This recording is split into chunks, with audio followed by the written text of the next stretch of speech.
All right, Rock 1 2.1 KFMA. Let's geek out, okay? Herb and I are super excited about our guests here for the next half hour, 45 minutes or so. Now, if you've been watching Squid Game's The Challenge, season 2, then you're going to recognize our guests here on the podcast broadcast because they had such a prominent storyline. Now, first and foremost, I have Greg Stinson in studio. Curt.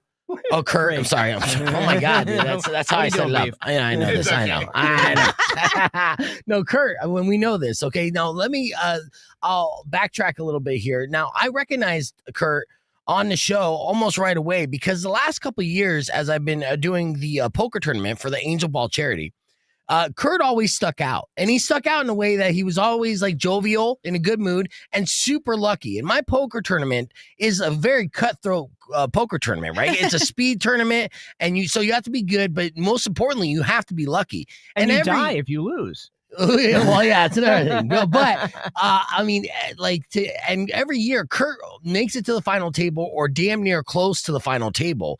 And out of all the people, and it's a lot of people in this tournament, I can't remember a lot of them, but I always remember Curt, each and every year. So then all of a sudden, I'm binge watching Squid Game The Challenge over the weekend, and I'm like, no way, dude. And so then I look it up, and sure as hell, it's Curt, right, from Tucson, along with his beautiful daughter, Zoe, and they're both contestants on the Squid Game. And a father-daughter dynamic in a game where you play to the death, quote-unquote death, it adds so much drama, so much storyline. It was such a major important part of the season.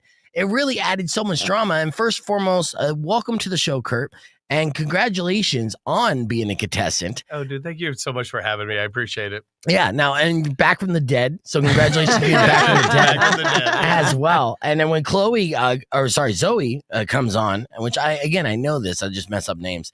When she comes on, we'll talk about this as well, because you guys had a moment that you straight up made me cry, and I don't know. I mean, Herb's a boy dad, so maybe he doesn't understand. But No.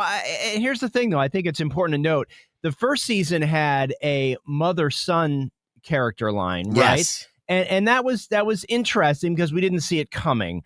But to your point, I thought that your storyline just felt it hit differently. And I was worried when the second season came out because I'm kind of like, okay, well, we've seen it.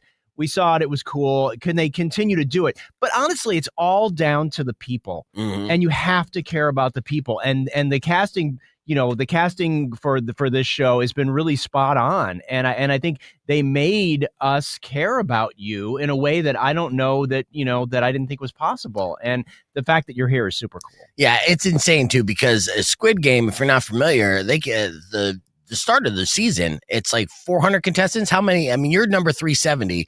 What's the exact number again? 456. 456. Yeah.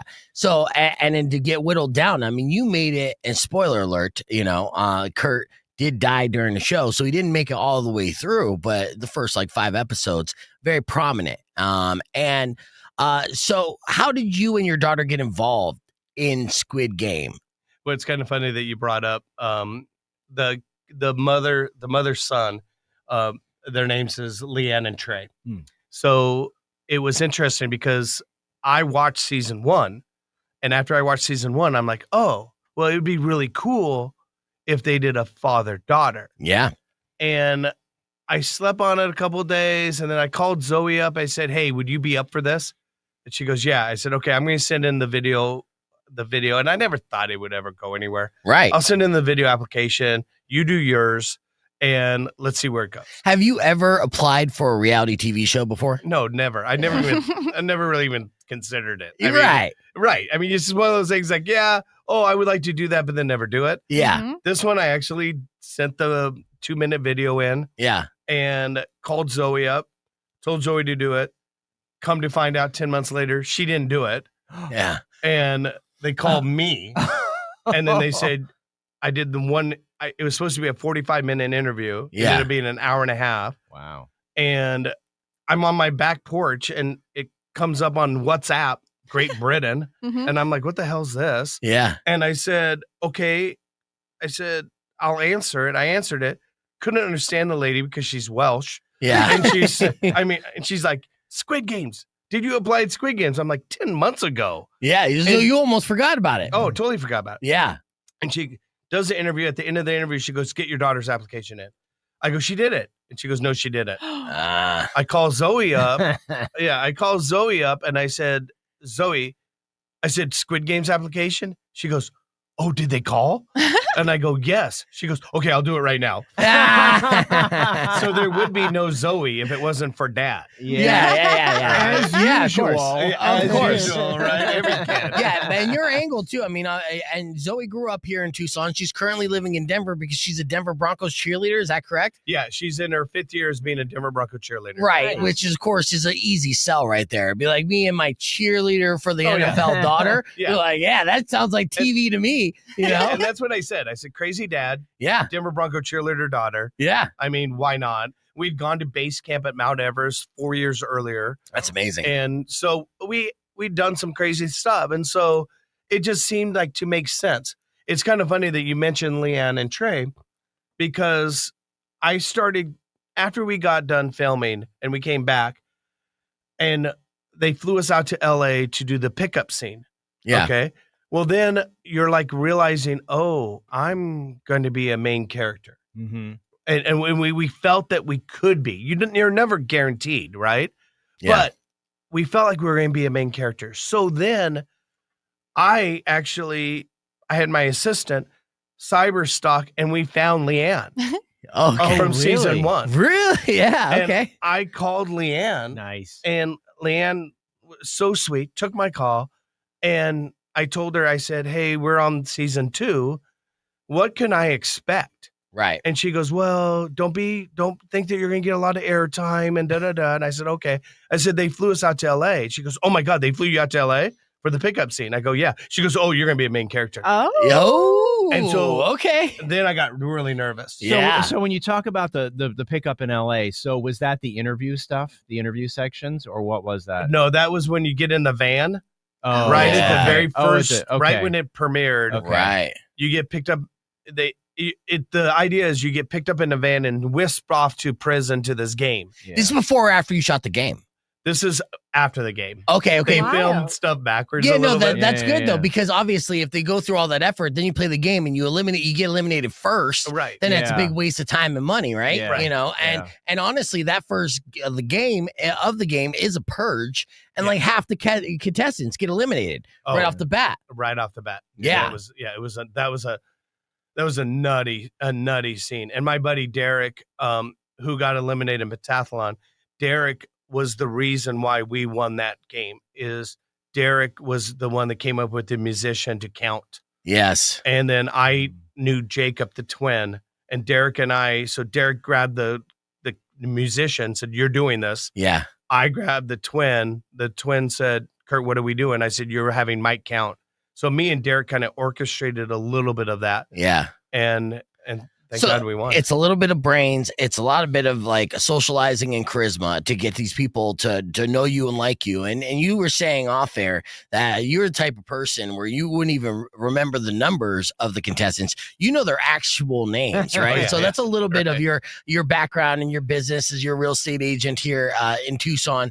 So we're going to talk all things, behind the scenes Squid Game. We're going to get Zoe on the broadcast with us, and you talk about the game itself and what it was like to be murdered by his daughter, essentially. All that and more coming up on the podcast broadcast. You can join us, youtube.com/bevegan, or stick around because we'll be back right after these words on Rock 102.1 KFMA. I'm trying to get Zoe on. Sorry, guys. Clear. So, Right. we're going back and forth. And then, we'll see as soon as Zoe can pop on, we'll get her on. Oh, there she is. Okay, good. She made it. Yeah, she made it. She got a good setup and everything. So, ladies and gentlemen, welcoming to our podcast broadcast, Miss Zoe Stinson, who is an alumni of Mari. Yeah, And we're Mari, both Lancers. yeah, you guys went to the same high school. Mm-hmm. Oh, she froze already. Ah. That's all right. At least it's a good picture to freeze on, right? That's true. Yes. That's true. Not like eyes closed and like tongue out or something. That Yes. would be bad. Zoe, check to see if you could connect to your Wi-Fi. There you go. Can you hear us? Yeah, now I can. Okay, good. Yeah, and as long as we're set up on the Wi-Fi, and you're joining us from Denver, nice backdrop, by the way. Thank you. And we just did our first little segment on the air. We're gonna get back on the air here to talk more. And we were talking with your dad, Curt, about first off, congratulating you from being back from the dead. All that you had an untimely passing as well. I was really rooting for you. Thank you. Yeah, and this kind of game, going into it, right, creates like probably friendships that last forever, but also probably creates some enemies. Oh yeah, that last forever, right? I would think so. Yeah, yeah. Yeah. Certain characters, really wear the villain hat well, you know. And I think in this day and age of internet villainy, I think that some folks, who turn out to be the bad guys, that's going to follow them, right? I mean, there's haters everywhere, so I would not be surprised. Yeah. And there's one contestant in there. I don't want to be a spoiler, but it's aired that Zoe and Steven did not quite see eye to eye, and it came through on camera pretty clearly. Right. Yeah, which is I mean, I guess in a way, Curt, you're kind of blessed that you did get eliminated by Zoe, because you couldn't hate her and you got to have this talk. Now, did you guys have I assume you guys had a pretty strong relationship going into this anyways? Oh yeah, Zoe and I are very close. Yeah, she's your first. Yeah, she's my oldest first. Yeah. Yes, exactly. Yeah. Yeah. We actually had a son, and it was brought up on air. We actually my wife and I had a son that lived for 3 days and passed away, unfortunately. And so Zoe's actually technically our second. Right. And that was brought up on air, which was fine. And I had an older sister like that as well. Yeah. And so Colin, we're never going to forget Colin and everything. So, but no, Zoe's my adventurous one. She, like I said, we went to base camp at Mount Everest. We've done some crazy stuff. And she was all for it. Now, slow, like I mentioned, slow in getting the application in. Yeah. But it worked out. It worked out. It's fine. It worked out. I mean, this is something your dad's not always saying, hey, Zoe, let's do this crazy thing. Let's do that crazy thing. But when he brought up Squid Game, like, hey, we should apply for that. And you're like, yeah. But you're thinking to yourself, like, that's a long shot. No one ever really gets cast on these things, right? Oh, for sure. Yeah. He told me and I was like, okay, for sure, Dad, and then sure enough, 10 months later, he gets the casting call. And I was surprised, but that's when I was like, okay, this could actually happen. Yeah. Now, where does this game shoot? In Los Angeles?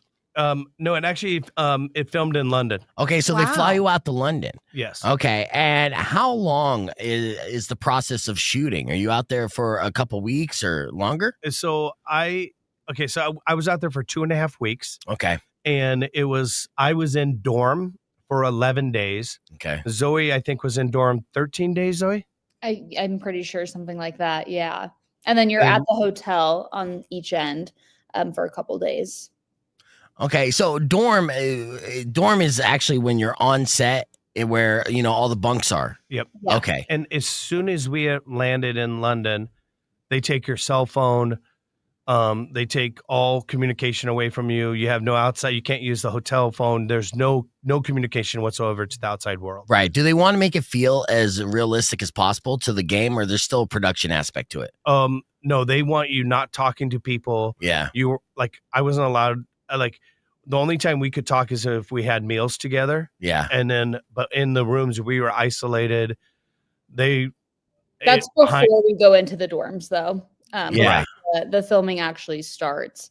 Right. Once we're filming, they every time like there's a game or we're just in the dorms, we're being filmed 24/7. It's in between takes and when games, are being filmed that we have to we're not allowed to talk and we're on ice is what we call it. But the production aspect is something I never could have anticipated how crazy it is.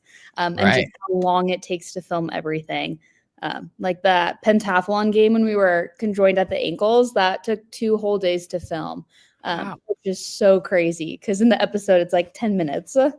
Right. Yeah. And it just fires by. And you guys are actually living in the dorms 24/7 when you're in the game. Yep. Yes. So yeah, you actually sleep in there, actually waking up there. That's nothing. They're not bringing you back to your hotel, then getting you back on the set or anything. No, you live in the dorm, and unfortunately, decided to opt to show me shirtless getting up in the morning. You didn't look that bad, dude. You didn't look that bad. I am Yeah. the only person out of 456 people that were shirtless. You were the only naked one. Yeah, you're a trailblazer, though, man. Oh, Dude, come on. It's I like was Burt wider- Reynolds in Ms. Magazine. Come on. I was wider than this light. I mean, oh my God. What? Were you really seriously were the only one that was topless in that Yeah. whole thing? I'm the only one. Yeah, what was that? Why'd you decide to do that? I got hot. Okay. So Zoe's like, oh my God, Dad. I'm just saying, I got Hey, hot. nobody wants to eliminate the naked dad. Yeah, you know? true. I mean, That's true. True. that's a gameplay. Except your daughter. Yeah. That's Oh, exactly right. Yeah. Right. You know, I'm surprised at going in as a father-daughter team, much like the twins. You know, you guys weren't kind of like targeted early because you had a somewhat of an alliance and a one that, you know, you could assume that if one wins, the other wins as well, right? So in this kind of game, you know, the fact that you even were able to skirt by before you made that fatal mistake, that people weren't coming after you. Why do you think that was? I do think people were coming after us a little bit. Mhm. Zoe and I purposely made a pact of, you go make your friends, I'll go make my friends. We'll limit Right. some of our interactions, Mhm. so it's not just Curt and Zoe all the time. Right. The twins were together a lot, and I think that hurt them. Yeah. They looked at like the type of twins that finished each other's sentences. You know what I mean? Like those kind of psychic twins or whatever, right? Honestly, yeah. Good Yeah, looking guys, though. Yeah, but that's what Zoe does to me, so it's kind of the same thing. Mhm. Okay, so But you know, I think honestly, so much of this game is made in the editing. You know what Yeah. I mean? And that's why, to your point of, you know, getting the call back and to do stuff, it's like they're watching how many thousands of hours of footage and they're like, who stands out? And I think Right. what happened with you, if I can be so bold, people responded to your relationship and it felt authentic. And you and Zoe had a relationship where it wasn't like you're being reserved and you're being a jerk and you're like, you know, or you're like secretly a cop or, you know, whatever the other stories are. It felt authentic. And I think that's why people were like, oh, well, they could tell right away you were good people. Where if you're just a solitary person, it's harder to, you know, especially if you're not an extrovert, right? It's hard to sort of show who you are. And people sort of gravitate towards, you know, towards people that they feel that they like. So, I mean, I think that had a lot to do with it. But, you know, you didn't know going in how to become a character. So I think that's authentic too. It wasn't like you were playing for camera time. Oh, he already is a character, though. Like I said, even the poker tournaments that I run is Squid Game. You know, Curt has main character energy. He does. For sure. He does. Absolutely. Yeah. So you saw that. Now, so that was smart. So going in, did you guys think, okay, it's great. It's probably smart not to be on the same team and then kind of protect each other from afar, right? Because then you know how this kind of goes and people get eliminated together. yeah, on the first game when they're sending half of you home, Yeah. Zoe and I looked at each other and said, hey, we have 50-50 odds we're going to go home. Let's at least fly back home together Yeah. because you're on the plane the next day. Right. And so you have 24 hours to get out of the country and they're flying you home. Okay. And so Zoe and I was like, well, if we're going to get eliminated, let's get eliminated together in the first round and let's go home together. I like that. And then, but the next round, we're like, let's split up, right? Because let's not get eliminated together in a group. Right. Let's split up, Mhm. which ended up being it worked out.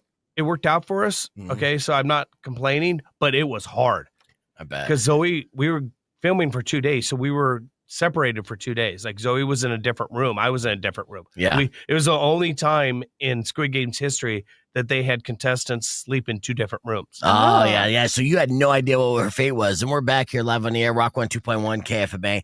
We're listening to Curt Stinson. Joining us is his daughter, Zoe, who is out in Denver because she's a Denver Broncos cheerleader. Both of them contestants on season 2 of The Challenge. Or Squid Game, The Challenge. Herb and I are fans of a show called The Challenge as well. So anything challenge related, we're in. And we're talking about the behind the scenes aspect of it. So, okay, so you were talking about how for the first time ever in this series, they separated contestants, 2 different dorm rooms. Your daughter's in one dorm room. You have no idea what her fate is, whether she was quasi killed or not. Then you see her on the screen. And so when you see her on the screen, you see that she's still in the game. Then tears immediately rush to your face and tears of joy and being like happy. So all that emotion they create is 100% real as you get to see that. Oh, 100% real. It was an all-day thing because groups kept coming in, and the only way I would know if Zoe survived or not is if she walked through that door. Mm-hmm. So I would run up and ask everyone, did you play against Zoe? Did you play against Zoe? Right. And they're like, no. And then all the groups go. Yeah. And I'm like, where's Zoe? Mm-hmm. And then you realize, oh, crap, they pulled a group out and they're going to go last. They're building the suspense. And you're like, oh, crap. And then, boom, that's the only one that they showed on the screen. Yeah. And then when Zoe popped up on the screen, I'm like, oh, my God. And you guys might not be old enough, but there used to be ABC Sports on Sunday. Herb is so old. Okay. Yeah. He is so old. Howard Cosell, The Agony of Defeat. Oh, yeah. Yeah, he went to high school with him. Okay. So The Agony of Defeat, I'm thinking they are setting me up to watch Zoe get killed, to get eliminated. Yeah. Yeah. And they want my reaction of me not even being able to say goodbye to my daughter. Right. And I am all the time, I'm thinking she's going to lose. She's going to lose. Right. And I'm usually a positive person, but I really did not think that Zoe was going to win. And then when she chose House of Cards, I'm like, what the hell is she doing? Yeah. It's the hardest game. And then Zoe can tell you why. So yeah, go ahead. Yeah. So growing up at restaurants, whenever we'd go out to eat, my dad would always pour sugar packets out on the table, and we'd build little houses to keep us entertained. And literally when they were reading all the games off, I was like, I can do that, because when I was 6 years old, I used to make sugar packet House of Cards. Yes, and you mentioned that in the cutaway scene and talked about that, and you actually, you nailed it. And that little bonding and that little game that you played as a young girl actually came to play in this game and helped you advance. It was great to see as well. And another one of those like choke you up moments, like as a father of a daughter, you know, like those kind of stories, you're just like, you get beclamped, right? You're like, oh, oh, the sugar House of Cards. I mean, yeah, it's a beautiful thing. And, you know, and so when you're seeing it, you have to be extra protective, because you're not only guarded for your own game, you got to be guarded for your daughter's game and vice versa, right? So, you know, and you're kind of fortunate, and spoiler alert, that, you know, you guys took each other out in a way, or had that opportunity. Because if someone else came in and cold-bloodedly backstabbed your daughter in the game, what would that feeling be like? And how would you have acted in that moment? Well, it's kind of funny because a little spoiler alert, that's kind of how Zoe went out. Yeah. And there was tension. There was tension with Steven. What's Steven's player number, Zoe? I forgot. 183. Yeah, 183. Yeah. Player 183. Boo. Yeah. So seeing 183. No hard feelings. Yeah, no hard That's feelings. a lie. That's all right. Yeah. And so we're about to see him on Tuesday, because there's the red carpet finale in Los Angeles. That's beautiful. They're inviting you guys out there again, because Nice. you guys are such an important part of the season, which is another beautiful thing, and representing Tucson strong. Yes. Right. Because with all the contestants from all over the world that are playing this game, that you guys had such an important part of this season. We want to continue to talk more about that and behind the scenes here on the podcast broadcast, youtube.com/BeFegan. Be back with more with Curt and Zoe Stinson and Herb Stratford right after these words. It's Rock 102.1 KFMA. Clear. All right. So look at it. He's already geeking out and getting pictures. I love that. I love that. I right. love that. Zoe, let me ask you this question, okay? So you played Chutes and Ladders, right? Which is that's what I love Squid Game, right? Everyone does, because it's all these childhood games brought to life. And Chutes and Ladders, and then you plunge to your death. Yeah, and I love how they show you go. So like, oh, this one actually died, huh? So crazy. The editing is epic. Yeah, I mean, seeing yourself like plunge 100 feet out. Yeah. I know that didn't necessarily happen. Like first off, what was your reaction when you actually saw the edit? Oh, I loved it. Yeah. Yeah. And I've seen a lot of like comments on social media and people are like, "Oh my gosh, did Zoe actually die in real life?" No.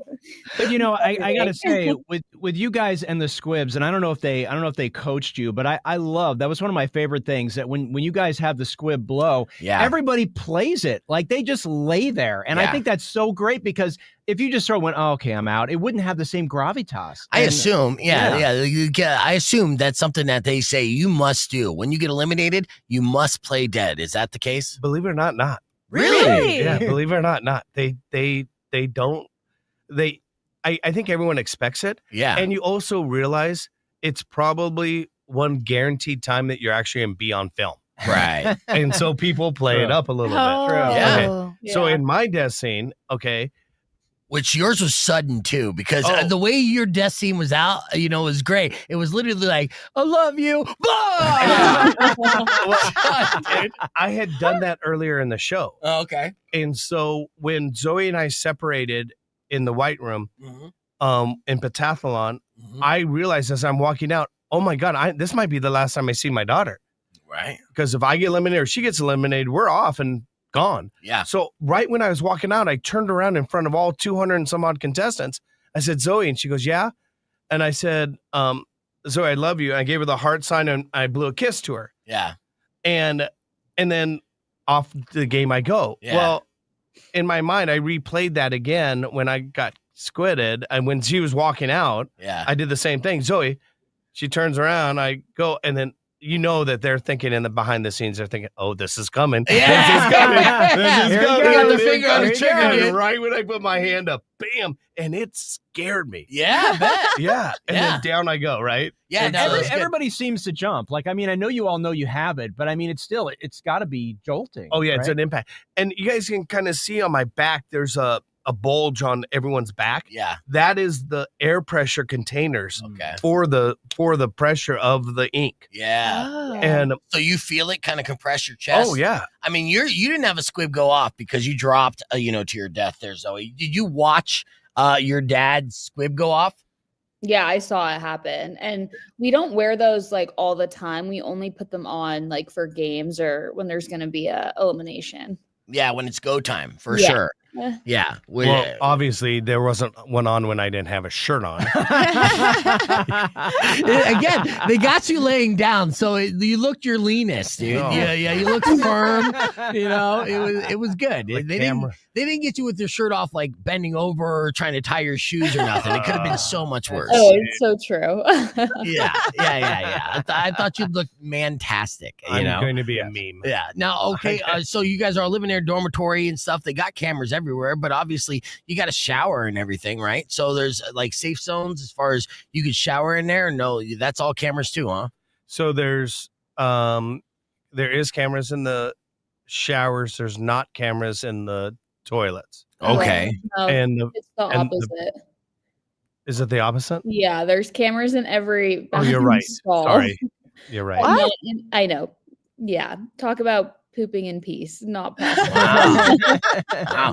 So they got somewhere out there, Squid Game. They got actual footage of a cheerleader pooping. So they have proof that cheerleaders do poop. Yeah, which is crazy. True. And you shower with these just doors so they can see your head and your feet. Yeah. Right. And it's girl guys. It's co-ed showers. Yeah. So like Marcus, who's retired Baltimore Ravens football player. Yeah. He's like 6'5", 6'6", 300 pounds. Oh no. He's looking over. The worst neighbor ever. Oh, and I'm like, I would yell at him, what are you looking at, Marcus? And he's like, shut up, Stinson. He looks over, he's like, nothing. Yeah. So, okay. Now when you guys are in the moment, you guys are obviously, when you're elimination, you're playing marbles. You have the emotion of like, somebody's going to, be eliminated in this game. It's one or the other, right? You obviously love each other very dearly. And so you're in that moment where it feels very, very real, right? And like moments throughout the game, how real does it feel to both of you? Like you are playing for life or death. Well, okay, so first of all, you don't never realize that anything's going to get aired. Yeah. So they say you have 15 minutes to talk before the game starts. Okay. And Zoe and I are like, what the heck are we going to talk about for 15 minutes? Yeah. And then we just start talking. And at that time, Zoe goes, I don't want to go home. And I look at her, I go, well, neither do I. But, but instantly at that time, I decided there's no way I'm going to send my daughter home. Right. And number two, everyone in America and the world would hate me if I sent my daughter home. Right. Kind of. Yes. Yeah. I mean, that's the thing. Here, scoot over for me too. Sorry. Yeah. Just to get you kind of a little bit more because we're streaming live on Instagram as well. Now you're perfect. Okay. All right. Yeah. So what happened is so I didn't tell Zoe because I wanted Zoe to play like but I had made the decision in my mind. There was no way I'm going to let her win. Right. And so, and it's also strategic. Who has a better chance? 55-year-old fat white guy or Zoe, who's this beautiful Denver Bronco cheerleader who's athletic. Right. Way more than me. Right. And so I'm like, all right, I feel Zoe has a better chance of advancing. Yeah. And so so it was part strategic also. Yeah. Yeah. I mean, and she did. And you made the right call. You absolutely made the right call. And you knew but statistically it's still unlikely for both of you and anyone really to get to the end. Why? Because you have to be so lucky. Is that what it boils down to? Well, in a situation, like Zoe got screwed over, but it was still a 50-50 at the end of the day, a coin flip of choosing, to go down a slide. You didn't know what the results were. One slide would just move you to a different spot, and the other slide, would slide you all the way to Denver, and so now how far in actuality, let's pull back the curtain a little bit. How long was that slide? Was that like a 10-foot little slide or was it very quick? It's pretty long. And like, as soon like you're going down and then you make like a sharp turn, and that's when I immediately knew like, oh, I made the wrong choice because I was going like backstage, like offset. But it was pretty far, and then you like slide out onto like all these mats. Nice. And was it kind of fun though? It was kind of. It kind of was. I can't even lie. Yeah. But yeah, and then after the game finished, me and the other contestants that died by slide, we had to go back on set and just go down the slides multiple times so they could get takes of us like screaming and shouting. So that's kind of like, okay, so when you did slide out and you land on the mats, did you cry? Did you realize you're like, I'm out of the game? So because we see people on camera get eliminated and obviously it's upsetting. Now you're still playing for a obscene amount of money. At this point, you realize you're out of the game and you killed your dad for no reason. Yeah. Yeah. Honestly, I was just like defeated. I didn't cry at that moment, but I was like, oh, you immediately like regret everything you did, Well, I mean, you played a good game up to that point, and honestly, it was literally like there was nothing you could do in that moment, and so that must feel a little bit better in that scenario. Go for it. Oh, sorry. I was just gonna say one thing about Squid Game is there's so many contestants. Like the money doesn't really feel that real until you get like super far in the game, just because the probability of winning is so low. And I always see people saying like, oh my gosh, you don't even know these people. And they're all crying for your friends that get eliminated. But all you do all day is just talk to people and make these like really strong connections really quickly. So the friendship aspect of the game is such a big piece that I don't think the viewers sometimes fully like can see. Yeah, because they don't see all the small conversations and all that time, because in between shooting like games and challenges, you have hours upon hours on days, right? Oh, yeah. Yeah, so. And I came up with a kind of a cool analogy. If you're with your best friend, you spend maybe an hour a week with them. So that's 52 hours a year. Yep. Okay. Well, we're with someone for 24/7 for 11 days. Wow. Right. So it's instant. It's friendship on fast forward. Yep. And we've made some lifelong close friends. I mean, we all speak with each other. I mean, it's been great. You guys have like a group chat or a Facebook group, a little private Facebook group? WhatsApp. Oh, Yeah. WhatsApp. Okay. Yeah. WhatsApp. Because there were some UK people. WhatsApp is a big deal there, right? Yep. Yeah, we're back here live on Rock 102.1 KFMA, talking with Curt and Zoe Stinson about their experience on Squid Game's Challenge Season 2. Now, let's talk about this money. Now, because I don't think they talk about this that much, as far as I don't see it in the mainstream. And maybe it's because, because you're playing for, allegedly, over $4 million. Wow, really? Yes. That's $4.56 million. But is that legit or is that Squid Game money, right? It's 100% legit. Okay, so the winner will receive $4 million. Uh-huh. Wow. 4.56. Don't forget the 0.56. Yeah. So that is massive. And so, but it should be talked about more as far as like, hey, this is the largest cash prize. Because I talked about how there was like a Fox television game that was going to be out next year called Average American, where the grand prize winner was going to win the salary of an average American. That's $67,000, right? And so, like, that's on network television. Why aren't we talking about the game that's giving away over $4 million, dude? That's massive. But playing for that much money adds to the stress for sure. Well, and the other thing too is you gotta realize we found out that the production is $1 million a day. Wow, a day? They spend $1 million a day filming that. There's 1,000 crew members behind the scenes. Yeah. And there's 456 contestants when we start. Right. I finished 23rd. And Zoe, what place did you finish? 15th. 15th. Yeah, so close. So Oh close my after gosh, all it was that. 400? So far. I know, because it's winner take all. Do you get like a per diem or any kind of like payment for doing that? None of that. Experience. But No. you get your like flights paid for. Oh, that's cool. No, not that cool. No, but it's yeah. expensive. But you know what? In the game, I thought about it. How many people would trade places with me? Oh Oh, yeah. absolutely. Right. For a So- chance and to not actually die. Let's be real. You know what I mean? No, And- just to and- be on it. That's so Right. cool. Yeah, and that's one of the games too, because there's actual there's competition games, and I was talking about Herb and I love the show called The Challenge, but that show, The Challenge, they actually do so many different things that you're like, I would never want to do that. With Squid Game, The Challenge, these are all fun games where that's why it makes it so level, is that anyone from age 8 to 80 can play these games and win these games. Right. So you're not necessarily putting yourself in physical danger, so to speak, right? Right. And so yeah, fascinating. What about the food? When they feed you, was the food good or was it like kind of like UK food? Go with it, Zoe. It was, I did not mind it. The breakfast was the worst part. It was porridge every morning, like lumpy, gross, blah. And then lunch and dinner, it was like rice and boiled chicken. So what I eat like every day normally. So it was honestly no change. Okay. Yeah.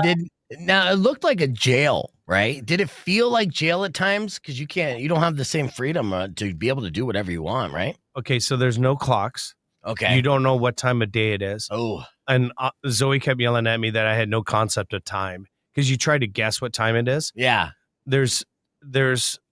And it's no windows. Right. So Wow. the set's in a warehouse, in Yeah. a movie set warehouse. Right. The only time we would ever be really able to tell is if we walked from one set to another and it was in a different building and we got to go outside. You got a peek of outside. A peek outside. And we were like, and then later in the game, they started giving us, like we could like have 5 minutes to go outside. Yeah. 5 minutes, that's it? Yeah. For mental health and physical health. That's exactly right. Yeah. Big time. Yeah. Yeah. And half the time I'm thinking, oh, we're going to go out in the daylight. And I'd go out and it'd be dark. Right. And I'd have like no concept of And time. it was just the mind F. You're like, what? Yeah, what? Yeah. Why is it dark? Yeah. And then when do you sleep though? Do they have you on like a regular sleep schedule though? Like at least? 8 hours? Or do you think we they were messing don't with your know. sleep Yeah, too? you You don't have no know. idea. We don't I know. think it was maybe like 4 to 5 because they want people to go crazy because Oh, it makes right. for great TV, you know? Yeah. And And that so was like you deprive people of sleep and sunlight and they start acting wild. Right. Oh, And that was a short absolutely. trip for Zoe. No. Yeah. Okay. And they don't provide alcohol or nothing. I mean, that would fast track the craziness for sure. No caffeine. No Yeah, the only- caffeine? No, the only There's thing no you have is coffee? water. Water's the only thing. Oh. Wait, Wait, there's not even like juice or tea. There's nothing, just water. Oh, that's rough. Was that one of the hardest things to adapt to? Is not having caffeine? I mean, that's a first world thing that we're all addicted to, right? Yeah.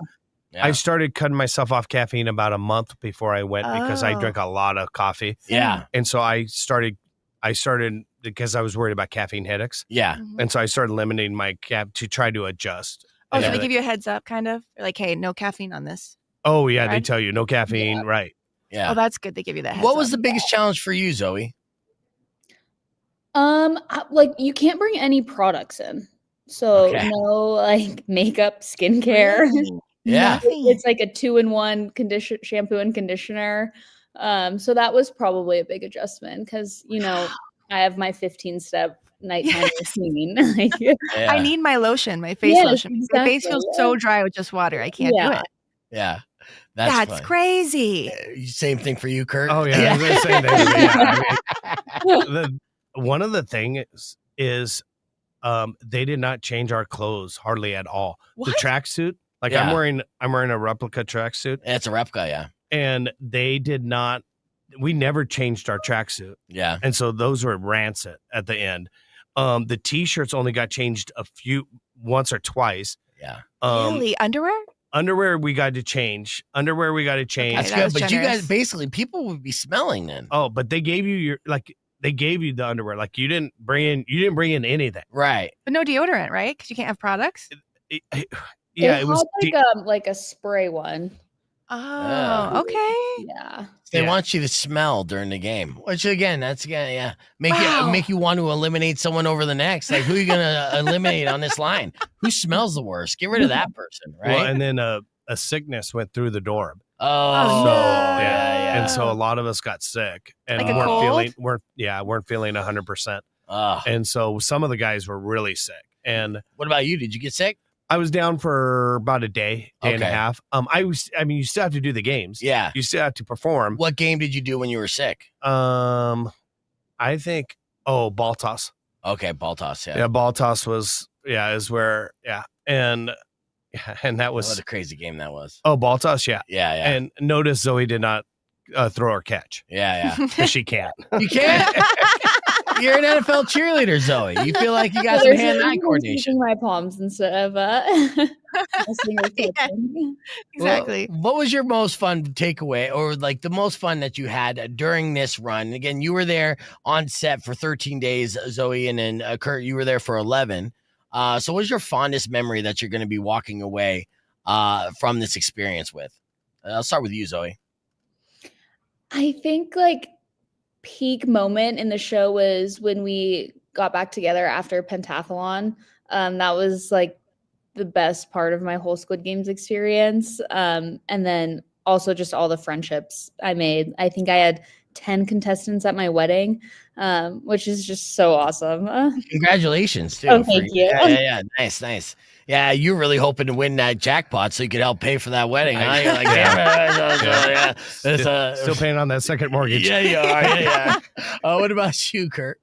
Obviously, when Zoe came back from pentathlon, I'm like, okay, great. Because it would have sucked. If Zoe wasn't in the game with me, Right. it would have sucked. Yeah, it would have been your idea, and what a terrible dad you would have been. Let's do this game, and then she gets killed right away. And we're like, oh, yeah. Yeah, that would have sucked. So I would say the pentathlon for sure. Just the memory, the horror memory of Mengele. Yeah. Mengele was. That's such a crazy game. It's like a carousel that goes around, and they'll shout out a number, and you have to group up and then run into a room. And if you have that number, you're safe. But anything outside of that number, you get killed. Yeah. And if you're like odd man out, and it's a very like quick like socializing game, so you have to have relationships. And if you kind of are a social outcast, brutal. Yeah, that game got way out of control. Yeah. And so that's the worst game of all of them. And I would say probably the best thing, like Zoe said, is the friendships that we've made. I mean, we've had contestants friendships that we've made that contestants have come to Tucson. That's awesome. And visited us. Yeah. Well, we had a watch party at Union. Yeah. And we had about 200 people, and we had there was 3 contestants besides me. Nice. Wow. That flew in for it. That's which awesome. was that's a very cool thing to make those kind of friendships. Yeah. And long lifetime friendships. Which elimination beyond, your own, right? And each other's, was the most emotional to watch on screen, where you felt the worst for the said person? Oh, Mark, 100%. Sweet. Mark was such a 100. sweetheart. Yeah. I mean, the fact that he dropped that ball after all that, setup, I was so hoping that was going to be the case. And heartbreaking. You still talk to him? Everyone was rooting for him so much. Yeah. I talked to Mark. In touch. All the time. Yeah. That's good. Yeah. He was actually he was texting me last night and everything, Nice. just making sure, asking us when we're coming into LA. Everyone's trying to get together and group together and stuff. So yeah, that's great. If he sees this, Mark, we love you, man. And that was that was a hard moment on the show too. Definitely rooting for him. All right. Well, no spoilers, but if for the remaining contestants, who are you rooting to win this Squid Game? Goes up. Out of the final 5, I'm rooting for my girl Perla. We were together since day one and sacrificed myself for her, so she better take it home. Right. Yeah. And Perla and Jeffrey, we met them at the airport. And then we were in the hotel wing together. Oh, wow. We were in the same friendship group from the get-go. Right. So we just went through the whole competition with Perla and Jeffrey, the brother, and the brother and I are really close. Perla and Zoe are really close. So, I got to root for Perla and Jeffrey, Jeffrey's sister. I mean, yeah. So, yeah, I mean, they're good personal friends. I mean, they came to Zoe's wedding. Both of them did. Yeah, and that would be super nice. I mean, obviously, you sacrificed yourself for her, so she wins. It's in a way, it's like you win as well. So you still got skin in the game. And she's awesome. She's such a badass. I love that. I'm so happy for you guys to not only have this experience individually, but to have this experience together as a father-daughter. Very envious of that experience, and I hope that you'll be able to have a moment like that with my daughter eventually as well. But congratulations, Curt, and congratulations, Zoe, on getting married and, cheerleading for the Denver Broncos and doing all this stuff and having an awesome dad. And you have a real estate, business, right? You're not just a real estate agent, but you have your own firm and all that? Yeah, so I'm the owner of Engel & Volkers Tucson. Oh, wow. And so we have 85 agents in Tucson, 15 in Gilbert. I have a shop right above Crate and Barrel at La Encantada Mall. Yeah. So please stop in and see us. We would love to help you in any way we can. Yeah, absolutely. Well, you're fantastic people, and thank you so much for giving us a little behind the scenes and all the tea and stuff. And, hopefully you'll be cast again or, resurrected for some other game. If they asked you to come back for like a Squid Game All-Stars, would you guys do it? Oh, yeah. I would, yeah. And they're actually doing a fan vote for season 3. So fans can vote for who they want to see back. Oh, that's a slam dunk. Are you kidding me? You guys, for Zoe, not for me. No, yeah, you're screwed. But Zoe, she's in, dude. That's a layup. Yeah. No, well, they'll be rooting for you too, I guess. And let's cheer. I'll see Zoe this afternoon tonight because I'm going to the Broncos game. So nice. The Broncos are playing the Chiefs. Yeah. So let's root for the Broncos. I'll tell you what, though, if you wanted to be voted on for like an all-star stuff, you should have been shirtless more through season Squid Game. That's they always remember the shirtless guys. Trust me. No one wants to see that. No one wants to I see guarantee that. there's some weird Facebook group out there that just the shirtless Curt fans, dude. If not, I'll start it. Oh my God. Curt and Zoe Stinson has been our guest here on the podcast broadcast. We'll hit the reset, be back with movie reviews with Herb Stratford right after this. Rock 102.1 KFMA. Excellent. Thank you guys so much. Awesome. Zoe, I know that you're busy. You got things to do. So thank you so much for the time. Yes, thank you. This was fun. Yeah, absolutely. Hey, we'll do it again. And hopefully you'll be on, that next All-Star season. We'll keep an eye out for it for sure. That would be awesome. All right. Love you, sweeties. Bye. See you later.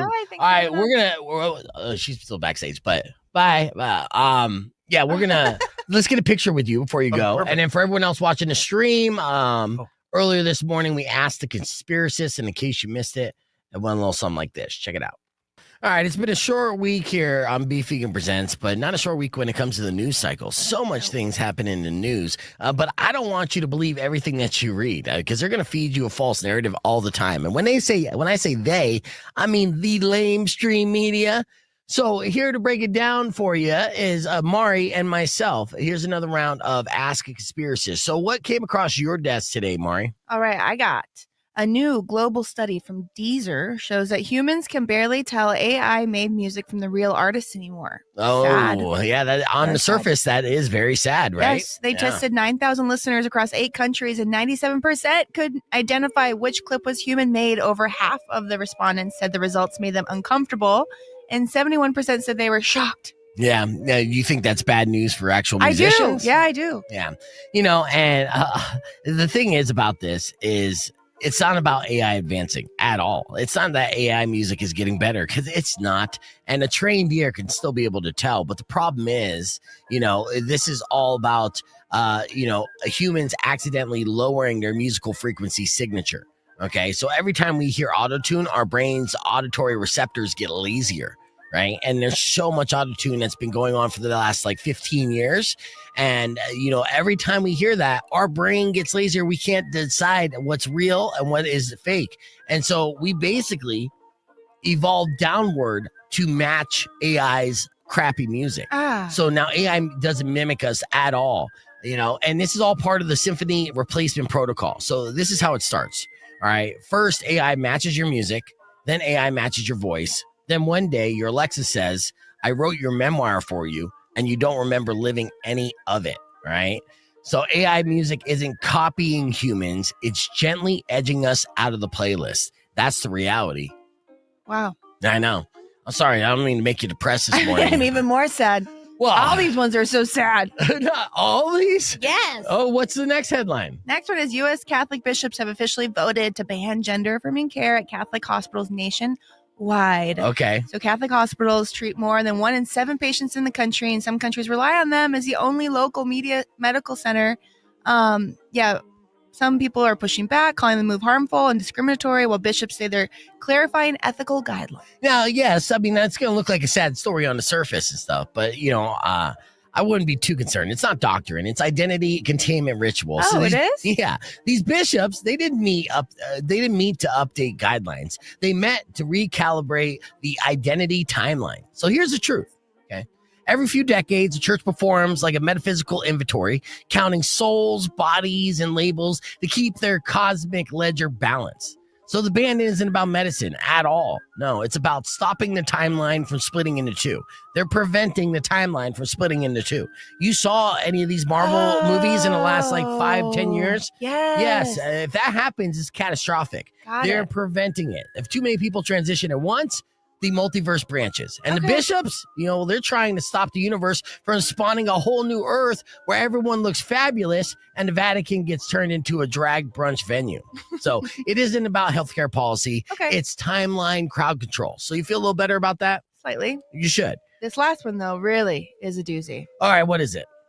The Philadelphia Mint creates the final U.S. penny ever. Yeah. No more pennies being made because it costs more than a penny to make a penny. I know, that's sad, though. I love my pennies. Yeah, I love to collect the pennies. More than 230 years of pennies. Yeah, but cost too much? 230 years ago, a penny was worth $20. So, you get a lot for a penny. But don't worry. This is not about saving money. This is the copper collapse protocol. So the government didn't kill the penny. The penny escaped. It's escaped. It's out there on the run. Yeah. Pennies are the only coin with enough copper to interfere in electromagnetic tracking grids. Right. So when you carry enough change in your pocket, it blocks the low frequency signals the federal mind mapping lattice uses to chart emotional pathways. Oh, wow. Yes. So they don't want us having copper in our pockets because it's protecting us. So important. They're taking it away. Now, you've been collecting pennies, which is good. Always carry some pennies with you. Now, so they outlawed the only coin that protects you. So if you think they stopped making pennies, no.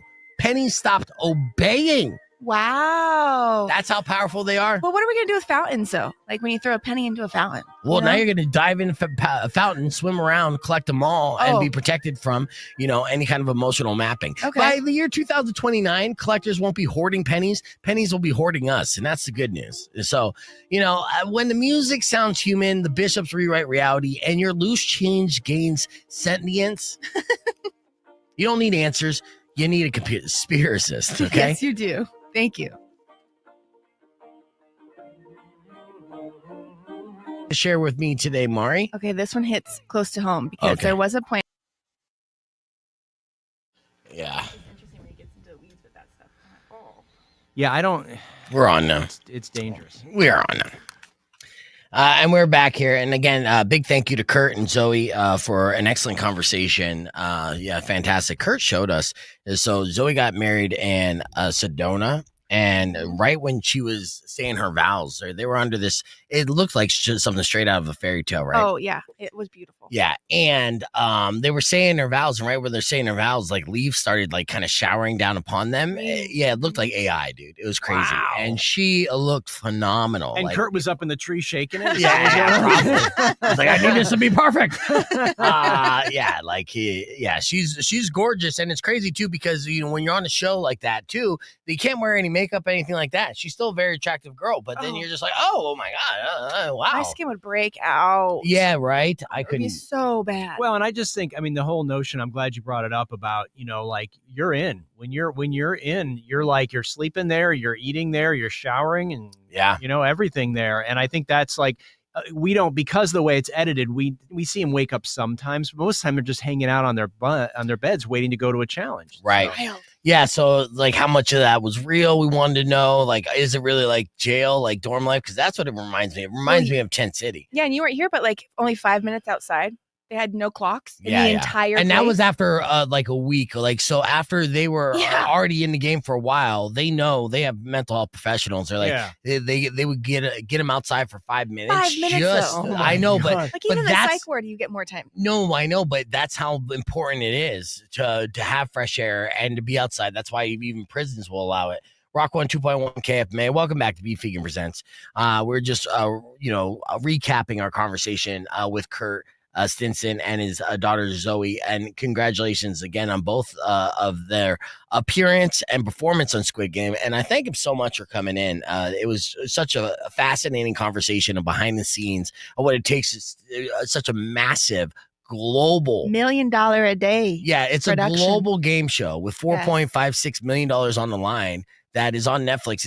It's probably their number one game show, really. Oh yeah, it's their number one franchise, and so many people, 300 million people around the world are going to watch it, and so they're just massive. Their storyline touched people throughout the entire world, an impact that they'll never fully be able to grasp or understand. It's even hard to even fathom. Insane. And honestly, I don't know, like we said on the air earlier, it's like, the previous season had the mother and son. Yeah. And now we've had a father-daughter, and we had twins this year. So, I don't know what other family connection, like, a guy and his ex-wife. I don't know what, what else would you actually do that would have some sort of like impact? I don't know if they'll do the guy and the ex. Be like, she's eliminated. Be like, she didn't even play the game. Why'd you kill her, man? Wait for the squib to go off, dude. Yeah, he's in the back like pressing buttons to try to make the squib go off. Oh, you're eliminated. Yeah. Like, I'm not even playing. Just trying to eat some food, Carl. It is fascinating. Okay. Now, obviously Herb and I, we geek out about this stuff. We love all things challenge related and reality TV garbage. Like you do. Yes. I know. This is accurate. Yeah, so it's been like Disneyland for us. But back to the moment at hand. Welcome back to Beef Vegan Presents. It's time to do a movie review with our good friend, film critic Herb Stratford. A massive remake is dropping in theaters everywhere, and I saw this.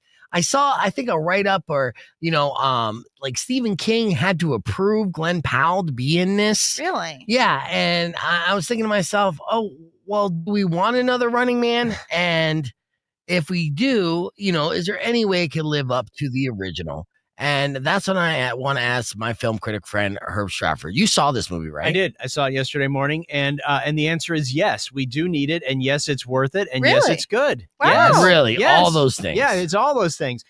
So yeah, the original, as you mentioned, 1987, Arnold Schwarzenegger, sort of in the height of Schwarzenegger mania, where he was in everything from Predator to Running Man to Commando, all those things. Yeah. And, it was really the era of the wisecrack, right? Schwarzenegger always had a wisecracky answer, like "I'll be back," Terminator, all that stuff. Yeah. So when you think about it now, and Richard Dawson was the game show host of The Running Man, which of course, if people don't remember Richard Dawson, he was on Family Feud, and he kissed everybody and gave them all diseases, and I mean, it's just like the peak cringe was Richard Dawson. Anyway, this is like much closer to the Stephen King book. It's much darker. It's much more of a commentary on the have and the have-nots, because Glen Powell's character is in desperate situation. He has a young daughter. She's sick. He just lost his job. And the prize is $1 billion. So, of course, he's going to try and not be killed for 30 days, right? Yeah. And Coleman Domingo is the game show host. He's great. He's perfect for it. And then Josh Brolin is the big bad. He's a big bad corporate guy that, the game is rigged, obviously. Yeah. But the updates and the way that they have sort of made this better and contemporary and believable is really great. I mean, it like I said, it's very violent. It's a little over 2 hours, so it's a little bit of a commitment. That's fine though. But everybody loves Glen Powell, so I mean, pretty soon he's going to be doing Cialis commercials. Who knows what? He's in everything, right? Yes. Yeah, do you like him? You think he's a solid actor? I think I want him to do something serious. Yeah, he stuttered, so the answer is no. Well, I think we're thinking, you think about, he did that thing with Sydney Sweeney, the rom-com. He's done some of this stuff. I feel like I don't know that he's actually shown his chops. You know what I mean? Like, can you do a serious role? I mean, Chad Powers, it's very good, but it's a comedy, right? Right. I mean, I haven't seen him be a serious actor yet. He's ripped in this movie. Like, he is just jacked. When he doesn't have his shirt on, you're like, wow, okay, holy moly, that guy's working out. So it's a fun distraction. I'll tell you too, we talk about all the serious movies come out now because it's award season. It's sort of nice to have something that's not going to win any awards, right? Maybe People's Choice, but it's just sort of a fun distraction from some of the other things that you watch that are a little heavier and they're meant to be serious. And, bringing up, like, After the Hunt, bringing up sexual abuse, or, Hamnet about death of a child. I mean, this is sort of nice to have a little distraction, and it's a big screen movie for sure. Well, that's good. Yeah, we need a blockbuster around this time. Yes. And if we're running over a little 2 hours is fun too, because if I'm going to spend money to go to the movie theaters, right, I want an experience, and I don't want it to be quick and in and out. I could do binge that at home. Now, Stephen King had to approve the casting of Glen Powell, and he did, right? But he notoriously doesn't like the movies made off his films. Does he like this one? He does. He does like it, and I think he's on a streak right now because The Long Walk was very well received by him, and I thought it was a very good film. His adaptations are getting better, I think. And I don't know if it's because there's bigger budget or there's better people doing the writing. Running Man is directed by Edgar Wright, who gave us Scott Pilgrim versus the World and Baby Driver. And so he's a guy that knows how to direct an action movie and sort of a funny, sort of, tongue-in-cheek movie. So I feel like, and there's supposedly a new version of The Stand in the works, and we need that because there's never been a good version. Okay. So I think Steven, at the end of his life, he's a little bit of a curmudgeon, but he has approved it. And that's a good sign when he says yes. All right. Well, there you go. The Running Man in theaters everywhere. Herb Stratford and also Stephen King approved. Yes.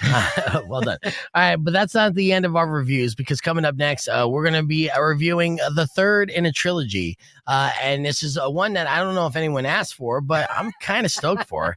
Now You See Me, Now You Don't. That is, the third Magic movie with Jesse Eisenberg, Woody Harrelson, and gang. We'll review that with Herb Stratford right after this. It's Rock 102.1 KFMA. And see how I did a little pause there. Boop. All right.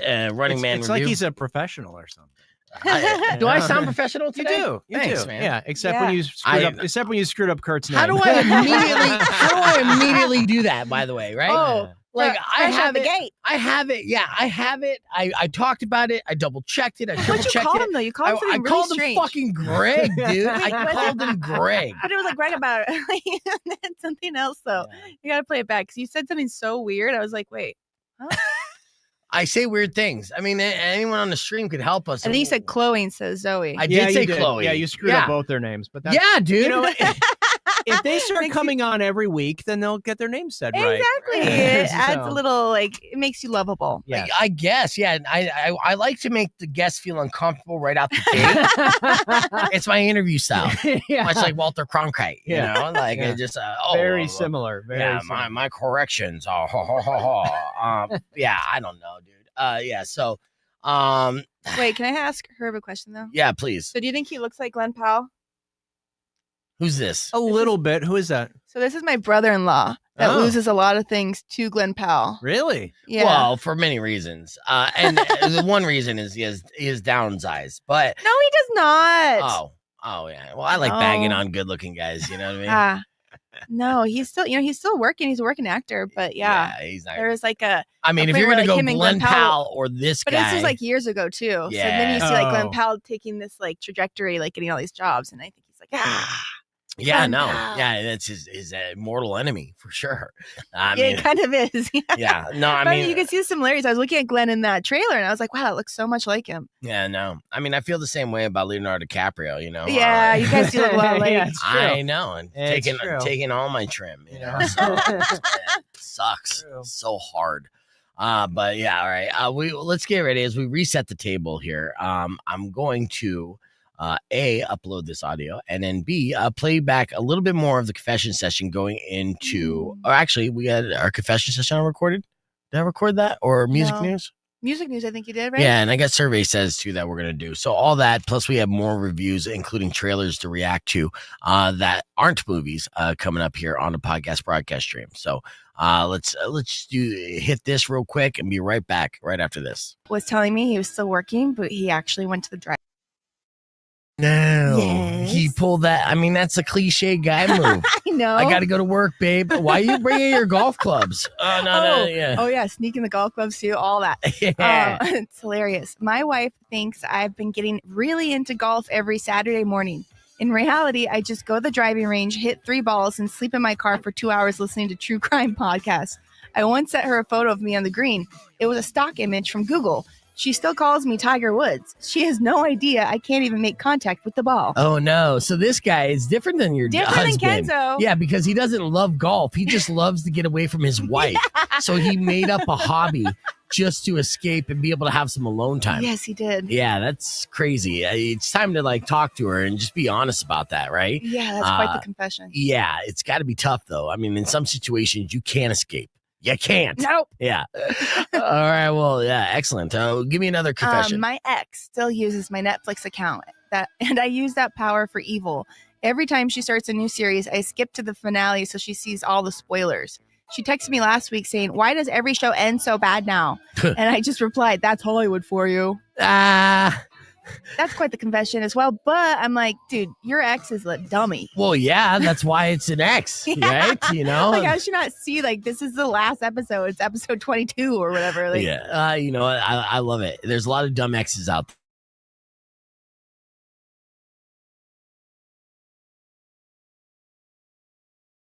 there. Yes. You know, men and women included. They're friendly, you know? Yeah. Oh, I don't know, you know, but it's fantastic. All right, give me another one. All right, last one. I work from home and haven't told my job I moved out of state 9 months ago. They still think I'm in Phoenix. I've attended meetings from a pool in Mexico, a tent in Oregon, and once from my ex's bed while she thought I was on a call with HR. My camera's been broken since last year, which is the best lie I've ever told. I love that. I do too. I think that's fantastic. Absolutely. You're in a pool. Yeah, you Working. know, well, and that's remote working for you, right? And you're allowed to do that. You know, what was the company? There's just this week, there was a big news about a company. Oh, it's Paramount.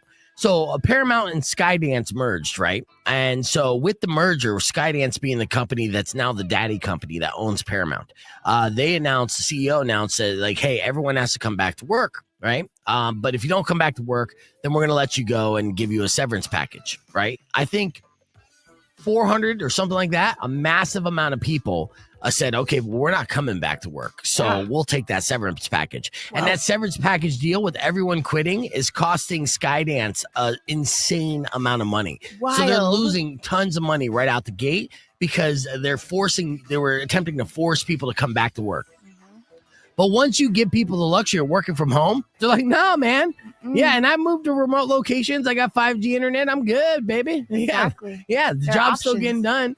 Yeah. And his argument, the CEO's argument, which I think was probably a Nepo baby too, is just like, I never, like I learned things being a fly on the wall, and I've never met anybody who learned anything eavesdropping on a Zoom conversation. No. Which is the same thing though. So I don't think his argument's that strong. No. But that makes an excellent confession and something that's super relevant and relatable to plenty out there, because there are a lot of companies that are trying to get workers to come back. But once you open up that jar, you cannot close it. No. Again, people are just too accustomed now to living that type of like work-life quality mix. So. Right. Yeah. I mean, if I was doing my show out of my house, you think first off, I did my show out of my house for the first like 10 in years. Your underwear. Yeah, Can't beat that. Not every day. Often. When I had guests over, I put pants on. Okay. Yes. But if I had no guests, I had no pants. Just saying. Okay, give me one more confession. It looks like we're getting a phone call too. Oh. So, I'll answer the phone call here when I play Red Hot Chili Peppers and see how it goes. You got no more? Okay. Well. Wait, I do.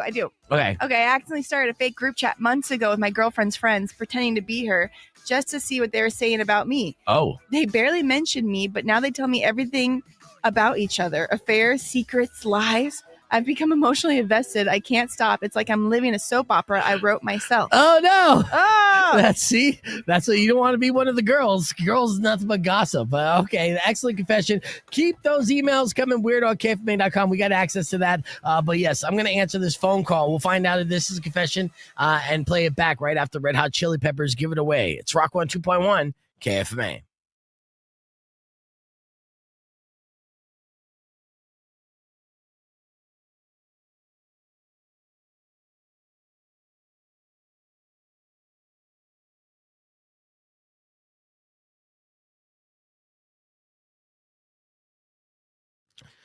All right, looks like we got a caller. Rock 102.1, who's this?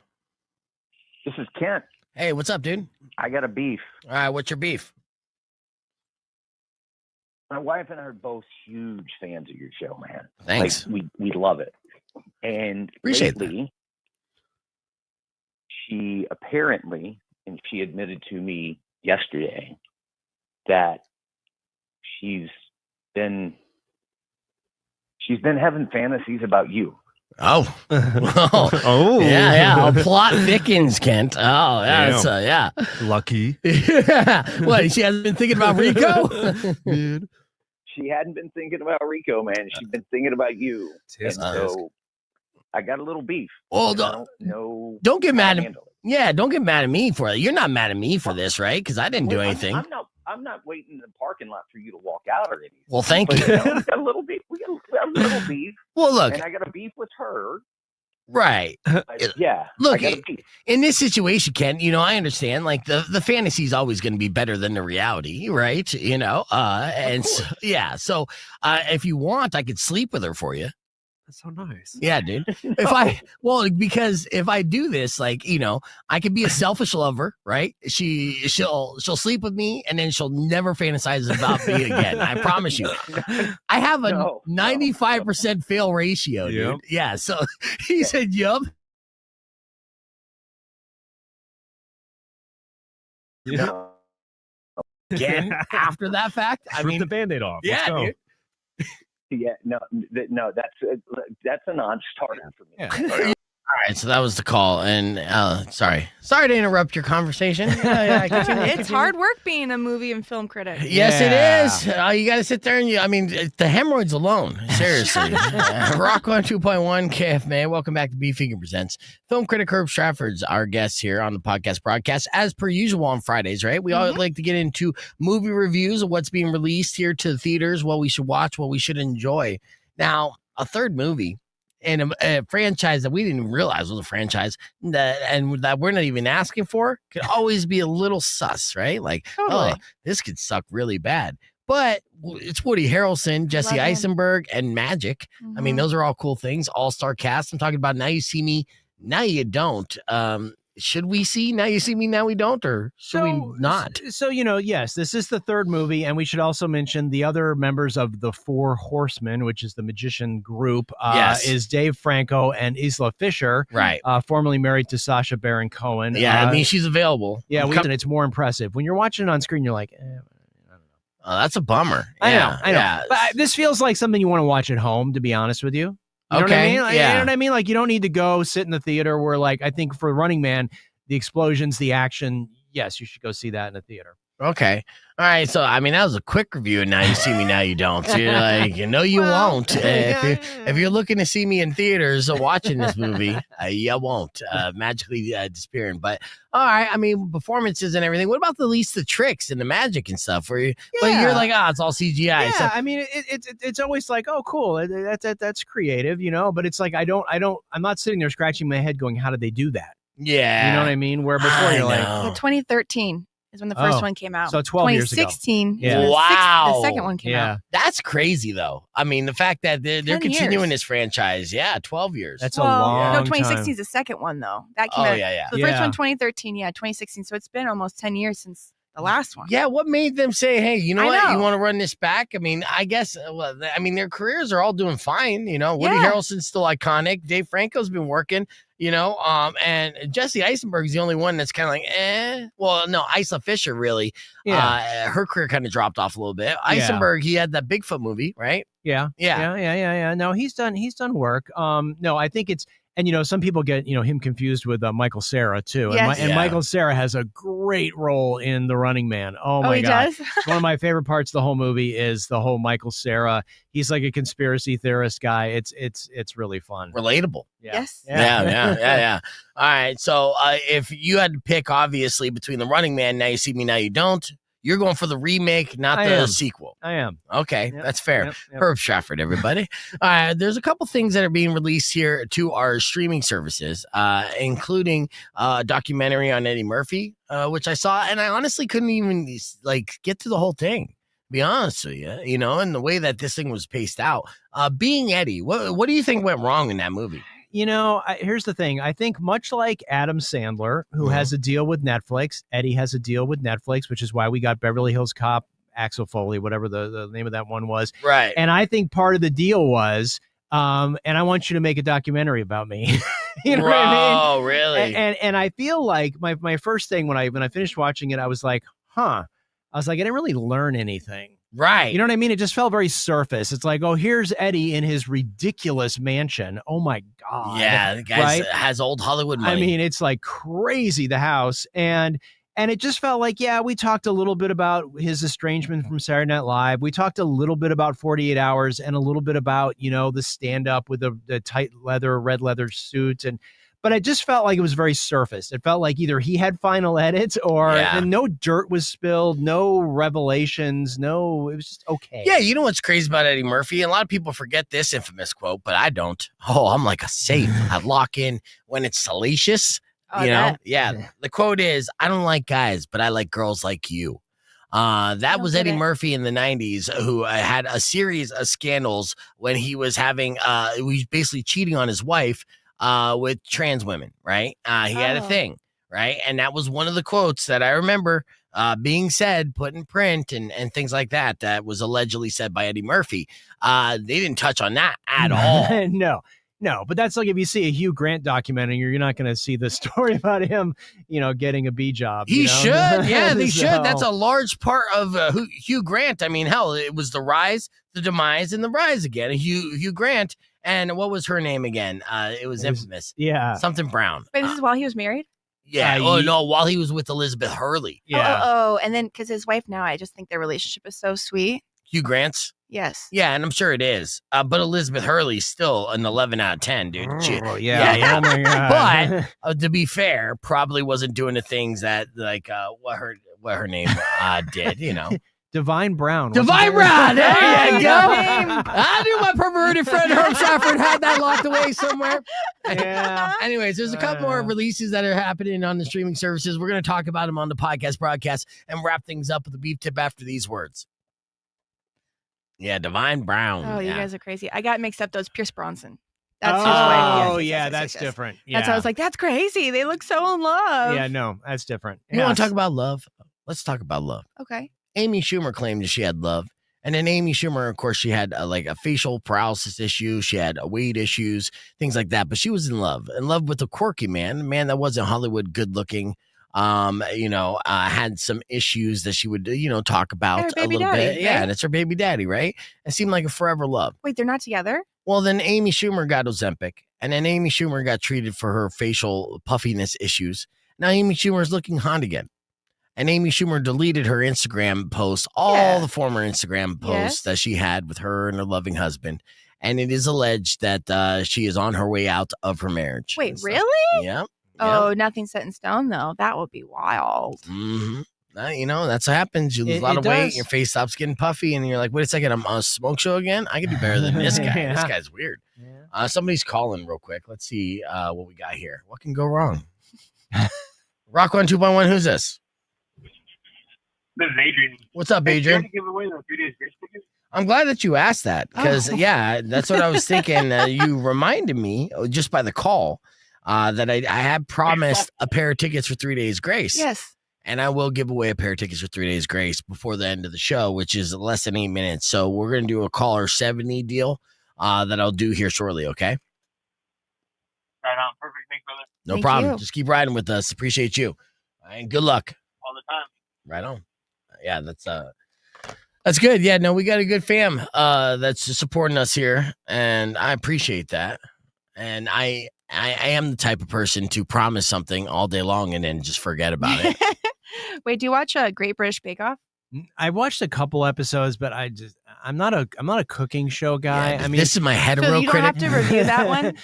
No, I mean, I probably could, but I mean, like, I watched a couple episodes of Is It Cake, which I enjoy Mikey Day. Yeah, that's fun. Is it cake? It's so good. That's fun. Yeah, I binged a whole season of that shit. I know, but I don't really do the cooking thing. It's like a rabbit hole. If you go down it, you're never going to come out. Yeah, right. This is true. Yeah. All right. Well, out of this list here that we have, I guess it's just Come See Me in the Good Light or Nouvelle Vague. Yeah, I would say Come See Me in the Good Light, and I'll tell you why. It's so Come See Me in the Good Light. It was at Sundance in January, and this is a really incredible story about a woman, a poet, Andrea Gibson, who has cancer. And it's following her and her wife, and they're sort of struggling with, she's got a terminal disease, and she's trying to find her artistic voice, and she's trying to be able to figure out if she can come back from all of the treatments and, have one last sort of performance of her work. And so it's very, very powerful. She has sadly passed since the film was released. That is a bummer. But a lot of folks got behind this. Tig Notaro, the comedian, was one of the producers. She brought in Kevin Nealon. So Kevin and I talked about it. It's something that's just really a powerful story about, sort of your artistic voice and finding that in the face of, a death sentence and, what support you have from your community, right. Being your family and your friends to try and get through something. So it's a really good thing. And I'm glad that Apple's releasing it. It's very powerful. When was the shot? A couple years ago? Probably about 1.5 years, maybe 2 years ago. Yeah. Right. It's too bad that she wasn't around to see it released. Yeah. I mean, she was at the premiere in Sundance, but then she's passed in the last 6 months. So, so that's but it's I mean, it's certainly a little bit of a bummer. Yeah. Yeah, for sure. But it's interesting to see. She really let the cameras into their life, and that's something that when you're going through a terminal illness, you're kind of like, get away from me, you know. And so the fact that she was brave enough to do that is something as well. So let me ask you this question: as we're fastly approaching December, who's the front runner for movie of the year for you in this calendar year? Which movie was released this year that you're like, this was the best movie of 2025? For me, and I just watched Hamnet, which is the story about Shakespeare's son Hamnet, which led to the creation of Hamlet. Yeah. So that's really powerful. I still think One Battle After Another with Leo is really up there in the running. There's a couple things we haven't seen. There's something next week opens the Brendan Fraser movie. The one about where he's a rental family. That's the name of it. Okay. That's got a lot of buzz on it. It's, we still have a few things that are going to slip out. Jay Kelly, which is the the George Clooney movie on Netflix. There's a few things left, but I'm feeling pretty good about One Battle After Another and Hamnet, to be honest with you. Okay. Yeah, I like that. I mean, you're the expert. You've seen all these movies. Well, I of wish course, I saw more. And there's certain things like, the new Avatar movie is going to win a bunch of awards for tech, right? For cinematography and costumes and whatever else, right? And then Marty Supreme is supposed to be very, very good. That comes out on Christmas Day. That's the Timothy Chalamet movie that everyone's buzzing about. We watched and reacted to the trailer of it yesterday. Marty Supreme, and we're back on the air, by the way. And it's hard to separate the fact that Timothy Chalamet, in the opening scene of the trailer, he basically it looks like he just shagged Gwyneth Paltrow, who looks, she's gorgeous, but she's 50s. Timothy Chalamet literally looks 13. he looks 13 throughout this entire thing, right? It's true. It's hard to kind of detach yourself from that, in a way. It's true. Yeah. No, it's true. And I think that that can bite you in the behind, right? That youthful appearance. It can work to your benefit or not. And it's a movie about ping pong and being a ping pong prodigy. Yeah. And so then I asked Kendall her favorite movie about ping pong, right? So what do you think your favorite movie about ping pong is? Forrest Gump. Yep. See, that's what I said. Thank you. Yeah. Let's be honest about that. She said like Balls of Fury, and that was cool too. And there was another one that was honorable mention, but I'm like, no, Forrest Gump has to go down as the greatest ping pong movie of all time. So if it's not Forrest Gump level, then I'm not about it. And then she talked about why don't they make a movie about pickleball? But they are. Ben Stiller's made that movie, and that's coming out next month too, right? I don't know if it's next month, but yeah. Here's a little humble brag. I was at the Critics' Choice Documentary Awards this past Sunday. You son of a bitch. And I was at Ben Stiller's table. Yeah, you were. But he sent his sister. Oh. So I was You at a got table. to sit next to Ben Stiller's sister, Yeah. you lucky dog. Amy. Yeah, I sat next to Amy Stiller. Oh, you're on first name basis with her. That's She cool. was lovely. His documentary about his parents, it didn't win the awards, but it's very good. It's called Stiller and Mira, Nothing Is Lost. Yeah, no, that's great to see that kind of Hollywood couple and the love story. Yeah. That led to the nepotism that is Ben Stiller. I love it. Well, unfortunately, that's all the time we have for the show today. Herb, thank you for coming in early and joining us talking all things Squid Game, the challenge. I'd like to thank Curt and Zoe Stinson for being our guests and pulling back the curtain to let us know what Squid Game, the challenge, is all about. But I did promise you tickets for 3 Days Grace before they go on sale at 10 a.m. They go on sale at 10 a.m. I'm giving them away before they go on sale. I technically have like 30 seconds. So Technically. caller number 70 right now. If you want those tickets for 3 Days Grace, you'll be my winner, my last winner before we get to the weekend.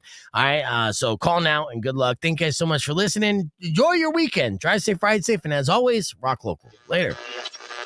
When you I had to cough. Oh my God. on a side of beef, I'm like, am I going to throw up on the very last second of the stream? and to all your grief. Spoiler alert. No. But if you've been mean or kind of bad, I will knock out all your teeth. Babuski.